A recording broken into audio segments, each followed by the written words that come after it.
NTK பிரிக்கக்கூடிய oats யாரோட ஓட்ஸ்னா ADMK BJP oats தான் அவங்க ஸ்ப்ளிட் பண்ண போறாங்க. இன்ஃபேக்ட் அதனால தான் பிஜேபி முயற்சி பண்ணிக்கிட்டே இருக்காங்க, எப்படியாவது நம்ம நாம் தமிழர் கட்சியை உள்ள கொண்டு வந்துடணும். பட் நான் டிவிக்கே எப்படி பிஜேபியோட பி டீமா இருப்பான்? அவன் பிஜேபிக்கு டேமேஜ் ஏற்படுத்துறான், அவன் ஆன்டி டிஎம்கே ஓட்ஸை ஸ்ப்ளிட் பண்றான் டிவிக்கே. ஸோ அப்படி இருக்கும்போது ஏன் ஓட்ஸே ஸ்பிட் பண்றதுக்காக நான் ஒரு பி டீமை உருவாக்குவேனா? அது பண்ண எந்த லாஜிக்கும் இல்லை. இதை நிறைய பேர் நம்புறாங்க, நானும் பாக்குறேன். 50-60,000 வியூவர்ஸ் பாக்குறாங்க. ஆமா கரெக்ட் தான். ஸோ பாமகவை பொறுத்தளவுல நாங்க திமுக கிட்ட போறோம் அப்படின்ற ஒரு இமேஜை கிரியேட் பண்ணி அதிமுக கிட்ட இருந்து மேபி பெட்டரா நெகோசியேட் பண்ணவும் அவங்க முயற்சி பண்ணலாம். நெற்றிக்கண் வலையொலி உறவுகளுக்கு வணக்கம். இன்றைய அரசியல் உரையாடலுக்காக நம்முடன் இணைந்திருப்பவர் அன்பு அண்ணன், மூத்த ஊடகவியலாளர் திரு கேப்ரியல் அவர்கள். வாருங்கள், அவருடன் பேசலாம். அண்ணே வணக்கம். வணக்கம். நலமா? நல்லா இருக்கேன், நீங்க எப்படி இருக்கீங்க? நலம். நேற்றைக்கு நக்கீரன்ல ஒரு கருத்து படம் வெளியாச்சு, நீங்க பார்த்துருப்பீங்க அப்படின்னு நம்புறேன். அதாவது அமித்ஷா அவர்கள் அண்ணன் சீமானிடம் வந்து கூட்டணிக்காக கேட்குற மாதிரி கருத்து படத்தை வெளியிட்டு இருக்கிறாங்க. இத்தனை நாட்களாக சீமானும் நாம் தமிழர் கட்சியும் பாஜகவோட பி டீம் அப்படின்னு தான் திமுக தரப்புல இருந்து பரப்புரை செஞ்சுக்கிட்டு இருந்தாங்க. ஆனால் இன்றைக்கு திமுகவை மிக வலுவாக ஆதரிக்கின்ற ஒரு வார இதழ் நக்கீரன் வந்து இப்படி ஒரு கருத்து படத்தை வெளியிட்டு இருக்கிறாங்க. உண்மையிலேயே நாம் தமிழர் கட்சி பாஜகவோட பி டீமா இருந்துச்சு அப்படின்னா கூப்பிட்ட உடனே கூட்டணிக்கு போயிருப்பாங்களே, இப்படியெல்லாம் ஏன் படம் வெளியிடணும்? அதான் இப்போ இந்த குறிப்பிட்ட இந்த பத்திரிகையை பொறுத்தளவில் அவங்க very much bro DMK media outlet. அவங்க இந்த ரெண்டு கட்சிகளையுமே எதிரிகளாக பார்க்கக்கூடிய ஒரு ஆர்கனைசேஷன். பிஜேபியும் ஏற்றுக்க மாட்டாங்க, என்டிகேவையும் அவங்க ஏற்றுக்க மாட்டாங்க. ஸோ இந்த கார்ட்டூன் வந்து ஒரே கல்ல ரெண்டு மாங்க அப்படின்றது தான் அவங்களோட விஷயம். அவங்க என்ன பண்ண முயற்சி பண்ணுறாங்கன்னா, ஒன்று பிஜேபியை வீக்காக காட்டுறாங்க. அமித்ஷாவே போய் அவர் சீமான் அவர்கள்கிட்ட கையை குப்பி நிற்கிறார் அப்படின்ற மாதிரி பிஜேபியை ரொம்ப பலவீனமாக காட்டுறாங்க. ரெண்டாவது, என்டிகேவுக்கும் பிஜேபிக்கும் ஒரு அண்டர்ஸ்டாண்டிங் இருக்கு, என்டிகே பிஜேபியோட போறதுக்கான வாய்ப்பு இருக்கு அப்படின்ற ஒரு இமேஜையும் அவங்க இது வழியாக கிரியேட் பண்றாங்க. ஸோ இந்த கார்ட்டூன் வந்து பிஜேபிக்கும் டேமேஜ் ஏற்படுத்தும், என்டிகேவுக்கும் டேமேஜ் ஏற்படுத்தும். அதுதான் அவங்களோட பிளான். இந்த கடைசி இந்த லாஸ்ட் ஒரு 1-2 மந்த்ஸாவே பார்த்தோம்னா என்டிகே பிஜேபி ஏடிஎம்கேவோட போறதுக்கான வாய்ப்பு இருக்குன்ற மாதிரி நியூஸை கிளப்பி விட்டுக்கிட்டே இருக்காங்க. அதுக்கு எந்த முகாந்திரமும் கிடையாது. இன்ஃபேக்ட் என்டிகே இப்போ கேண்டிடேட்ஸ்லாம் கூட போட ஆரம்பிச்சாச்சு. பட் இருந்தாலும் இதை பேசிக்கிட்டே இருக்காங்க. ஸோ அவங்கள பொறுத்தளவில் என்டிகே பிஜேபியோட தான் இருக்காங்க அப்படின்ற அந்த ஒரு இமேஜை, ஒரு நரேட்டிவாக காட்டணும் அப்படின்னு முயற்சி பண்ணுறாங்க. அப்படி பண்ணும்போது என்டிகேவோட அந்த இண்டிவிஜுவாலிட்டி, தனித்துவம் வந்து உடஞ்சு போயிடும். இவங்க ஒரு நாங்கள் சொன்னது போலே இவங்க வந்து ஒரு சங்கிகள் தான் அப்படின்றதும் நிரூபிச்சிடலாம் அப்படின்றது அவங்களோட ஏம். ஸோ அதை பண்ணுறதுக்கு இந்த கார்ட்டூன்னு பார்க்கணும். இவங்க மட்டும் இல்லை, லாஸ்ட் ஒரு 3 நாளைக்கு முன்னாடி ஜூனியர் விகடனும் இதே மாதிரியான ஒரு கார்ட்டூனை வெளியிட்டு இருந்தாங்க. அவங்களோட மோட்டிவும் என்னவா இருந்துச்சு அப்படின்னா, நீங்க தனிச்சு நின்று பாஜகவிற்கு வலு சேர்க்கிறீங்க அப்படிங்கிற மாதிரி தான் அந்த கருத்து சித்திரத்தை வெளியிட்டு இருந்தாங்க. இன்னும் சொல்ல போனா ரொம்பவே இழிவுபடுத்தி அந்த கருத்து சித்திரத்தை வெளியிட்டாங்க. இவங்களுக்கு ஏன் இந்த நோக்கம்? அதாவது பொதுவாக பத்திரிகைகள் வந்து நடக்கிற பொலிட்டிக்கல் நியூஸை வெளியிடலாம், இவங்க ஏன் நிர்பந்திக்கிறாங்க? ஒரு குறிப்பிட்ட கட்சியை நீங்க வந்து பாஜக கூட போய் கூட்டணி வைங்க, இல்ல மறைமுகமா அவங்க கூட தான் கூட்டணியில இருக்கிறாங்கன்ற மாதிரியான பரப்புரைகளை இந்த பத்திரிகைகள் ஏன் எடுக்கணும்? முதல்ல இப்ப நான் அந்த ப்ரோ டிஎம்கே இன்ஃப்ளூயன்சர்ஸ்லாம் சோஷியல் மீடியா இருக்காங்க இல்லையா, அவங்களுக்கு ஒரு விதமான ஒரு பார்வை இருக்கு. திமுகவை யார் எதிர்த்தாலும் அவங்க ஏதோ ஒரு வகையில பாஜகவோட பி டீம், விஜய் வந்து பாஜகவோட பி டீம்னு பேசிட்டு இருந்தாங்க. அதே மாதிரி இப்ப நீங்க சொன்னீங்க இல்லையா, நாம் தமிழர் கட்சியை பொறுத்தளவுல தனித்து நின்னாங்கன்னா பாஜகவுக்கு லாபம்ன்றது, அதுல எந்த லாஜிக்கும் கிடையாது. நாம் தமிழர் கட்சி தனியா நிக்கிறது டிஎம்கேவுக்கு தான் லாபம். ஸோ இருந்தாங்கன்னா நாம் தமிழர் கட்சி டிஎம்கேவோட பி டீமா தான் இருக்கணும். ஏன்னா அவங்க என்டிகே பிரிக்கக்கூடிய ஓட்ஸ் யாரோட ஓட்ஸ்னா ஏடிஎம்கே பிஜேபி ஓட்ஸ் தான் அவங்க ஸ்ப்ளிட் பண்ண போறாங்க. இன்ஃபேக்ட் அதனால தான் பிஜேபி முயற்சி பண்ணிக்கிட்டே இருக்காங்க, எப்படியாவது நம்ம நாம் தமிழர் கட்சியை உள்ள கொண்டு வந்துடணும்னு. பட் நான் என்ன சொல்லுவேன்னா, பிஜேபி முயற்சி பண்றதை விட குவைட்டா இருக்கிறது பெட்டர். பிஜேபி முயற்சி பண்ணாங்கன்னா, ஓப்பனா வந்து முயற்சி பண்ணாங்கன்னா அது நெகட்டிவ் பப்ளிசிட்டி தான் கிரியேட் பண்ணும். ஏடிஎம்கே கிட்ட இந்த வேலையை விட்டாங்கன்னா அவங்க பார்த்துப்பாங்க. பட் எனிவே அவங்க ஏன் முயற்சி பண்றாங்கன்னா, அவங்களுக்கு தெரியும் என்டிகே நம்ம ஓட்ஸை பிரிக்கிறாங்கன்னு தெரியும், அதை பிரிக்க விடக்கூடாது, எப்படியாவது உள்ள தூக்கி போட்டுருன்னு அவங்க முயற்சி பண்றாங்க. ஸோ டிஎம்கே இன்ஃப்ளூயன்சர்ஸ் பார்த்தோம்னா அவங்களுக்கு ஒரு பார்வை, இந்த மாதிரி டிஎம்கேவை யாராவது அட்டாக் பண்ணிட்டாங்கன்னா அவன் கண்டிப்பா அவன் ஒரு பிஜேபி காரனா தான் இருக்கும். ஸோ டிவிகேவை பொறுத்தளவு டிவிகே பிஜேபியோட பி டீம் அப்படின்றாங்க. டிவிக்கே எப்படி பிஜேபியோட பி டீமா இருப்பான்? அவன் பிஜேபிக்கு டேமேஜ் ஏற்படுத்துறான், அவன் ஆன்டி டிஎம்கே ஓட்ஸை ஸ்ப்ளிட் பண்றான் டிவிக்கே. ஸோ அப்படி இருக்கும்போது என் ஓட்ஸே ஸ்பிட் பண்றதுக்காக நான் ஒரு பி டீமை உருவாக்குவேனா?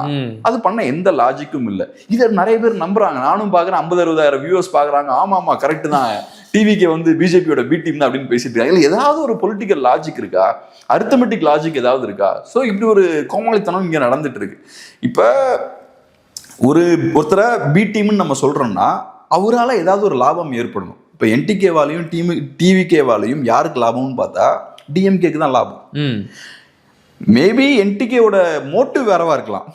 டிஎம்கேவை வீழ்த்தணுன்றது அவங்க மோட்டிவ், டிஎம்கேவுக்கு ஹெல்ப்ஃபுல்லாக இருக்கணுன்றது அவங்க மோட்டிவ் கிடையாது. பட் இந்த எலெக்ஷனை பொறுத்தளவில் அன்ஃபார்ச்சுனேட்லி அதான் நடக்குது. ஏன்னா ஆன்டி டிஎம்கே ஓட்ஸ் வந்து ஸ்பிளிட் ஆகுது. அந்த வகையில் டிஎம்கேவுக்கு அட்வான்டேஜ் தான். ஆனால் ஒரு கட்சியை பொறுத்தளவில் அந்த ஆங்கிள் இருந்து அவங்க பார்க்க மாட்டாங்க. டிஎம்கேவை வீழ்த்தணுன்றதுக்காக நான் இந்த அலைன்ஸில் போய் சேரணும்னு அவங்க பார்க்க மாட்டாங்க. இந்த அலைன்ஸில் போய் நான் சேர்ந்தேன்னா எனக்கு என்ன லாபம்னு பார்ப்பாங்க. என் கட்சியை அடகு வச்சுக்கிட்டு நான் போய் பிஜேபியோடையும் ஏடிஎம்கேயோடையும் போய் சேர முடியாதுல்ல. ஸோ என் கட்சிக்கு என்ன லாபம்ன்ற ஆங்கிள் இருந்தால் பார்ப்பாங்க. ஸோ அந்த ஆங்கிள்லேருந்து என்டிகே பார்க்குறாங்க. பார்க்கும்போது சரி நான் தனியாக இருந்தேன்னா அது திமுகவுக்கு மேபி லாபம் ஏற்படலாம். பட் என் கட்சியை வளரணும்னா தனியாக நின்று ஆகணும்.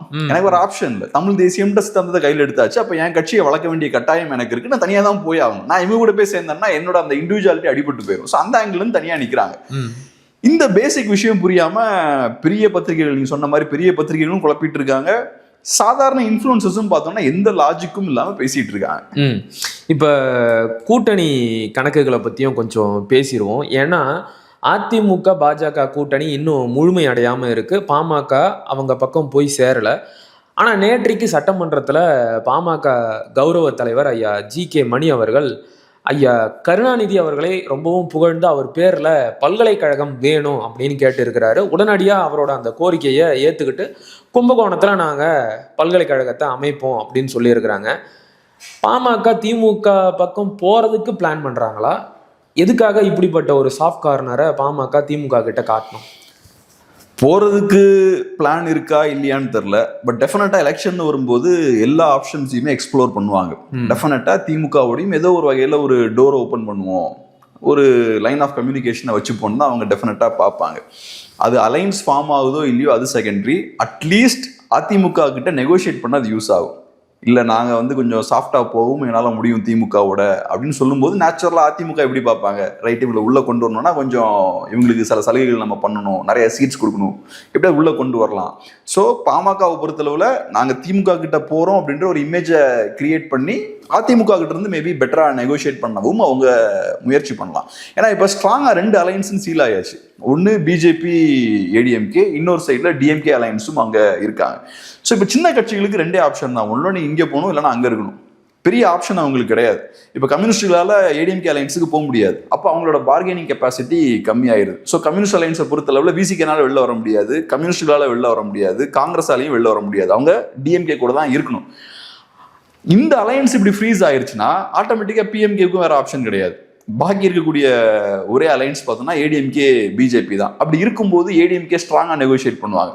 ஸோ இவங்க மேபி இந்த மாதிரியான சூழல் இருக்கும்போது நம்ம இல்லை எங்களுக்கு வேற ஆப்ஷனும் இருக்கு, நாங்கள் நினைச்சா அந்த பக்கமும் போகலாம் அப்படின்ற இமேஜை கிரியேட் பண்றாங்களோன்னு நம்ம பார்க்கலாம். ஏன்னா ரீசெண்டாக இப்போ விசிகேவும் அதே தான் திருமாவளவன் சொன்னார், நாங்கள் திமுக மட்டுமே நம்பி கிடையாது, கூட்டணியிலே இருந்தாகணுன்ற கட்டாயம்லாம் எங்களுக்கு கிடையாதுன்னு சொன்னார். ஸோ அவங்கள பொறுத்தளவில் இல்லை எங்களுக்கு வேற ஆப்ஷனும் இருக்கு அப்படின்ற இமேஜை கிரியேட் பண்றாங்க. ஏன்னா திமுக தலைமையும் அதிமுக பாஜக தலைமையும் இல்லை இவங்களுக்குலாம் ஆப்ஷன் இல்லைன்ற கான்ஃபிடன்ஸ்ல இருப்பாங்க. ஸோ இவங்க அதை நிறுவ ட்ரை பண்றாங்களோ அப்படி கூட தங்களுடைய பேர வலிமையை அதிகப்படுத்திக்கிறதுக்காக இந்த விடயங்களை பயன்படுத்திக்க மேபி பண்ணலாம்.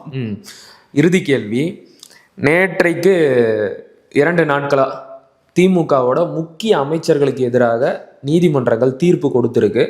தேர்தல் நெருக்கத்தில் அவர்கள் கைதாகலாம் அப்படின்னு கூட சொல்றாங்க. நீங்க எப்படி பாக்குறீங்க? முதல்ல இந்த தீர்ப்புகளை எப்படி பாக்குறீங்க? இது திமுகவுக்கு எப்படிப்பட்ட நெருக்கடிகளை ஏற்படுத்தும்? 2வது, கைது நடவடிக்கைகள் நடக்குமா? தீர்ப்புகளுக்கு பெரிய முக்கியத்துவம் இருக்கு. அதுவும் குறிப்பா செந்தில் பாலாஜி அவர்களுக்கெல்லாம் திமுகவில் என்ன முக்கியத்துவம் கொடுக்குறாங்கன்னு பாருங்க. அவருக்கு பெயில் கிடைச்ச உடனே அவரை மினிஸ்டர் ஆக்குறாங்கன்னா அவருக்கு எவ்வளவு முக்கியத்துவம் திமுகவில் இருக்கு. ஸோ அப்ப திமுகவில் அவருக்கு இவ்வளவு முக்கியத்துவம் கொடுக்கப்படுதுன்னா அவருக்கு பெருசாக வேல்யூ இருக்கு. அவர் ஏதோ பெருசா டெலிவர் பண்றாரு. அது தமிழ் மக்களுக்கு பெனிஃபிஷியலான விஷயமான எனக்கு தெரியல. பட் திமுகவுக்கு ஏதோ பெருசா அவர் டெலிவர் பண்றாரு. ஸோ அதனால திமுகவில் அவருக்கு பெரிய முக்கியத்துவம் இருக்கு.